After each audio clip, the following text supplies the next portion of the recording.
As I am recording this episode of the OPSEC Podcast, it is October 28th, and we are very quickly moving into the holiday season starting in mid-November.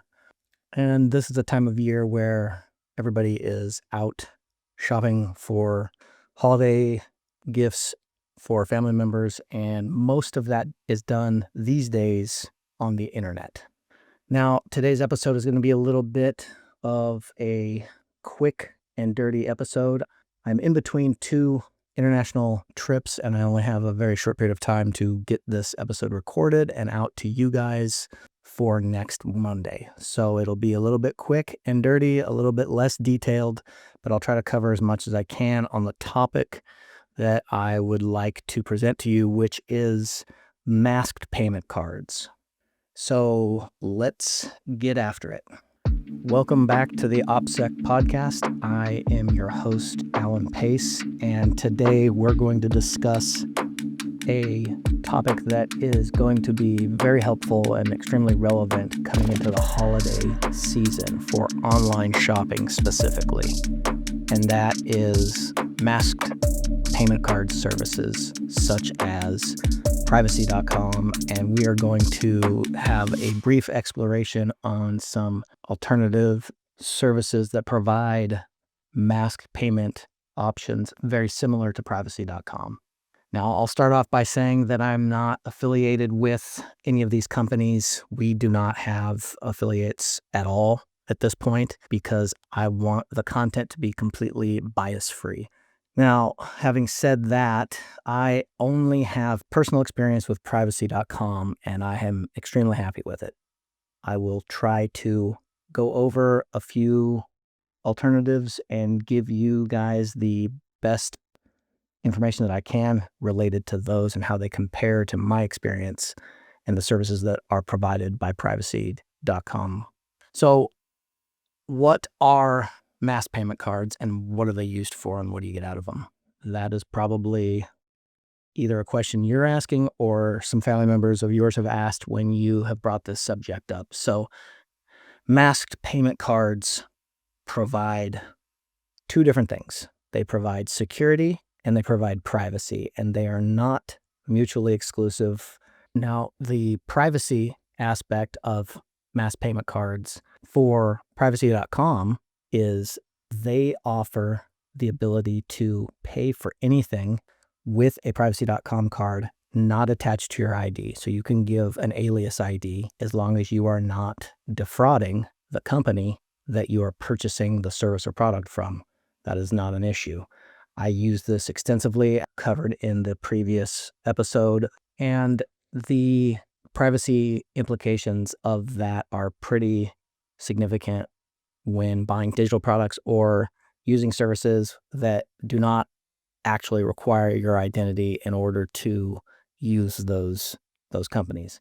Now, if you are purchasing something online and it's shipping to your private mailbox or your P.O. box or your home or your work or wherever you have packages sent, most likely these will be in your name, so they will be attached to your identity. Now, if you're not sending it to your home, you have an extra layer that removes your identity from your physical location, and that's the practice that I have covered in previous episodes as well. So there's going to be quite a bit of an overlap today with this, but it's very important moving into the holidays when fraud is at the highest of the year and people are shopping online so much more because of the holiday deals.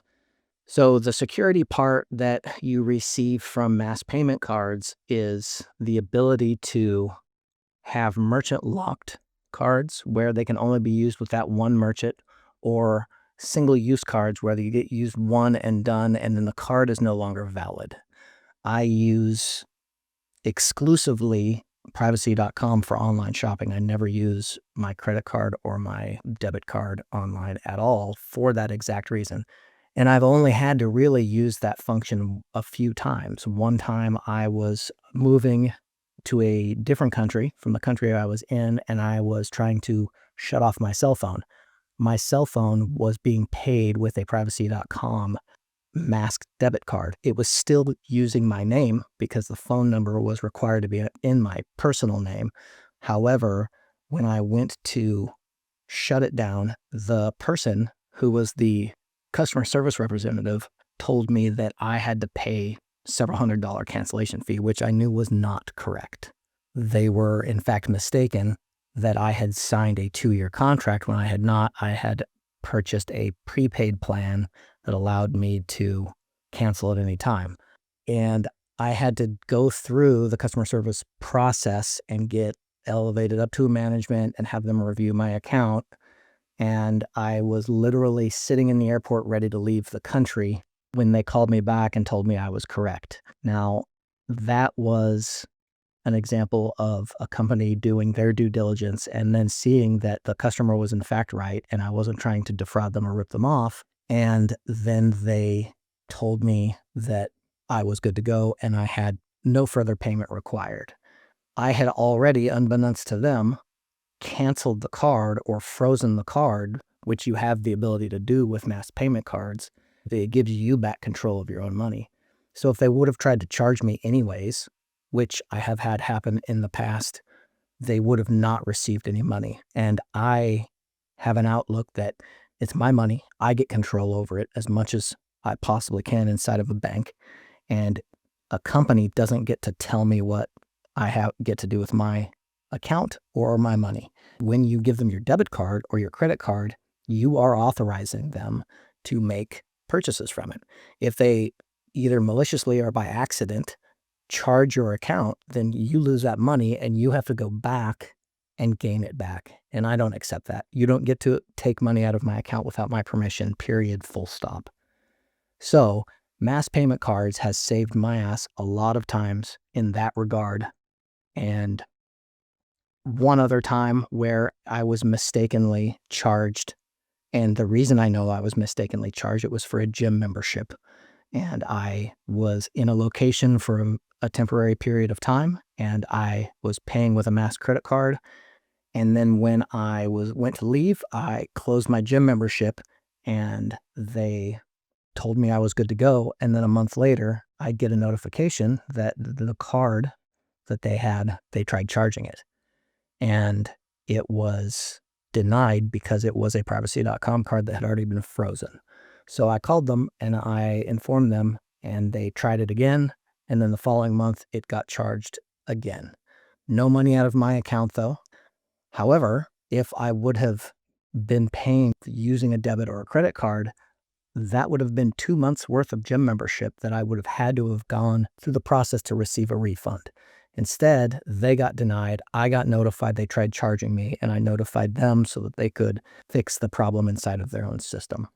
Now, I knew the gym owners, so it was not a thing that was malicious or trying to be scandalous or shady. It was just a easy mistake, but what it did is it saved them and me from the refund process. So that is something that I think everybody would appreciate and could benefit from.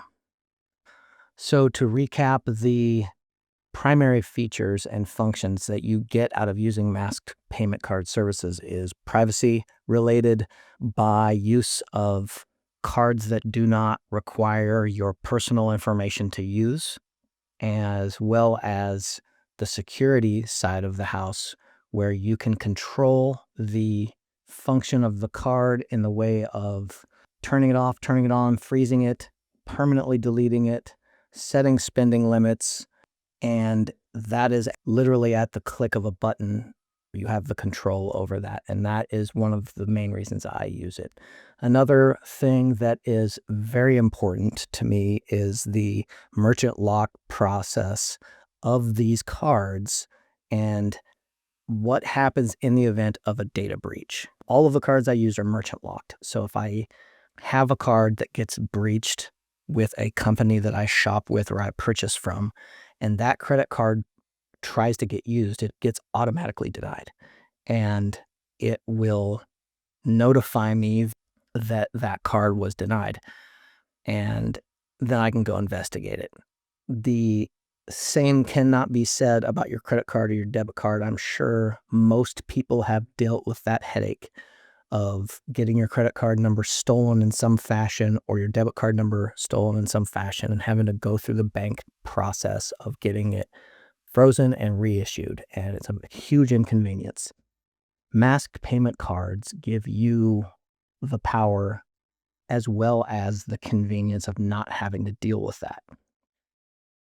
And to me, that is one of the most valuable features of using a payment card service like this. Now, privacy.com is a US-based company, and they only work with US-based bank accounts. And I know that we have a lot of international listeners.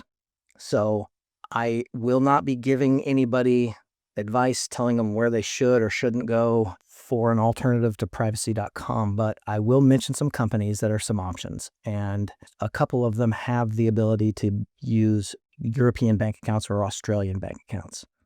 I didn't dive into the Japanese or Korean market because it's too far away from my knowledge base, and I didn't want to regurgitate information that I couldn't verify myself. Now, having said all of that, the process of setting up a privacy.com account is similar to some of the other ones where you have to link a payment source to it. And a lot of people have an issue with the way privacy.com handles this. The process you have to go through is you have to create a privacy.com account, and then you have to link your checking account through it. And it requires you to log in through a third party to your bank account in order to establish the linkage there. And that allows privacy.com to issue cards that are temporary cards in the connection with your checking account. Now, the way I do this is I go through that process and then I change my login information for my bank account after I link it.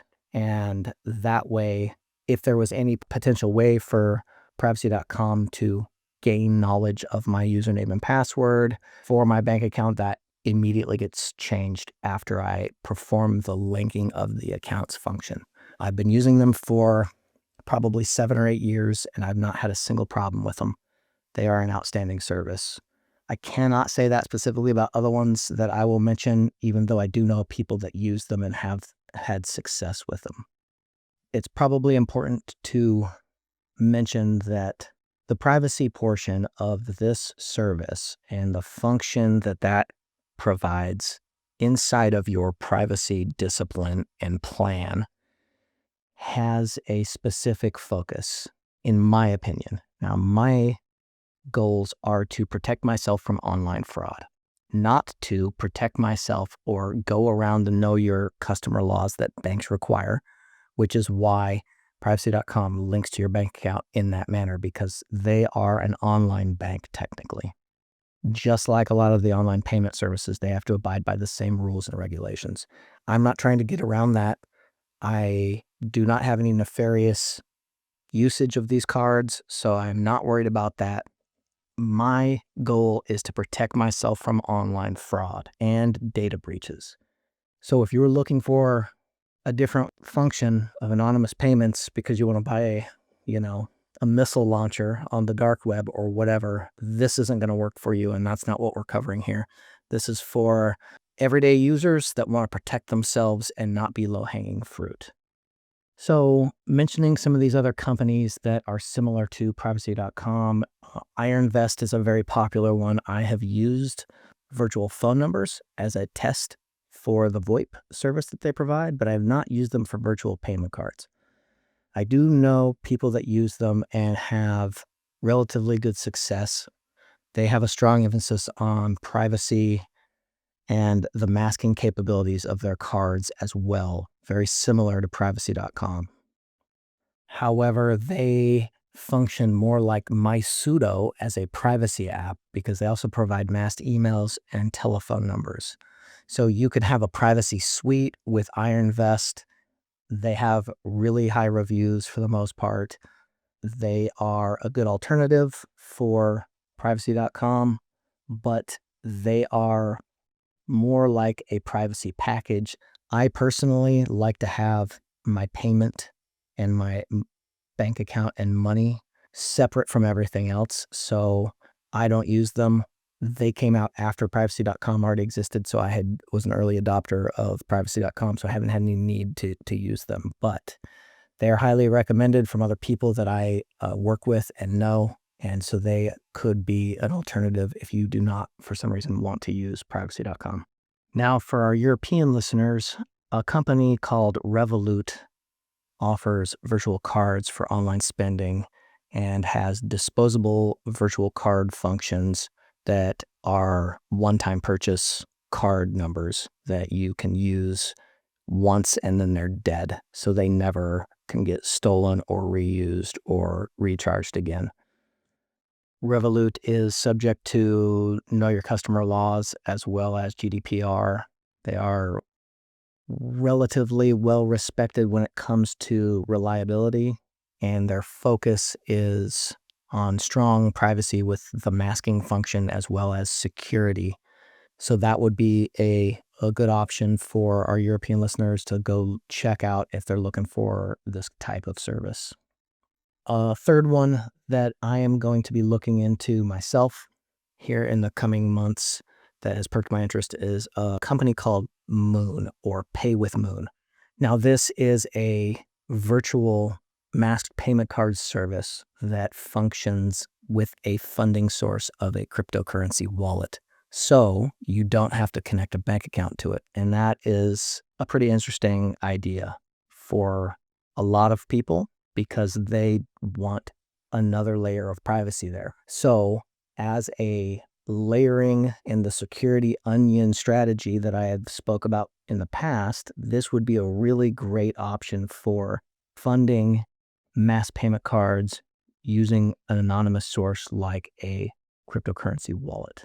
Now, getting back to moving into the holiday season and using the services for shopping, this is the opportunity as a privacy conscious individual to survey the landscape, do some research, find the service that works for you in your area.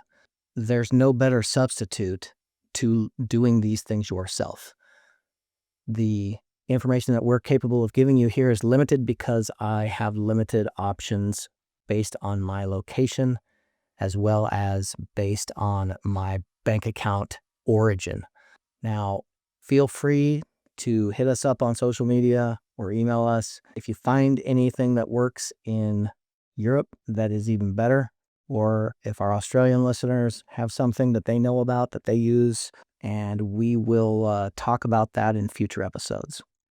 But today, the whole point is to bring this to light because of the looming holiday season for shopping chaos like Cyber Monday and Black Friday and all that garbage.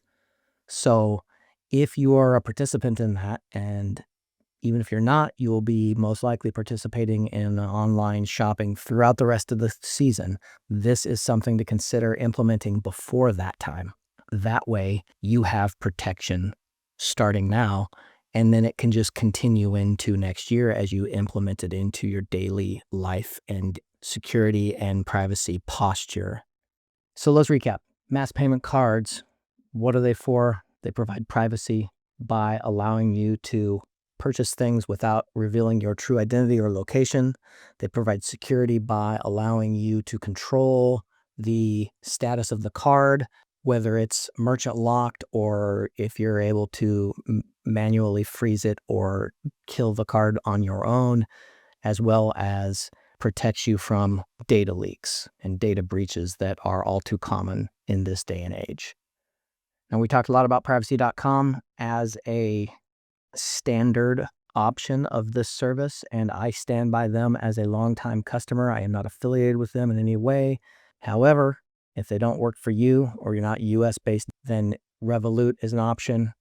IronVest is an option as an alternative. They also provide other things very similar to MySuda, like I mentioned before. And the one that is most interest to me moving forward is Moon or PayWithMoon, which is the virtual card service that provides you the option of integrating a cryptocurrency wallet as the funding source. And that is an extra layer of privacy that a lot of people might be interested in. So take in this information for the holidays. We are going to be covering some other ideas and strategies coming into the holiday season. And then we're going to wrap the year up with an episode of just talking about the expectations moving forward and what we want to do and what we want to bring to you as listeners. And we will cover that more in the beginning of December as we sign off for the year. But for now, this is a wrap for today's episode covering the strategy of masked payment card services and applying them for the upcoming holiday shopping season. I'm your host, Alan Pace. Thank you for listening to today's episode of the OPSEC Podcast.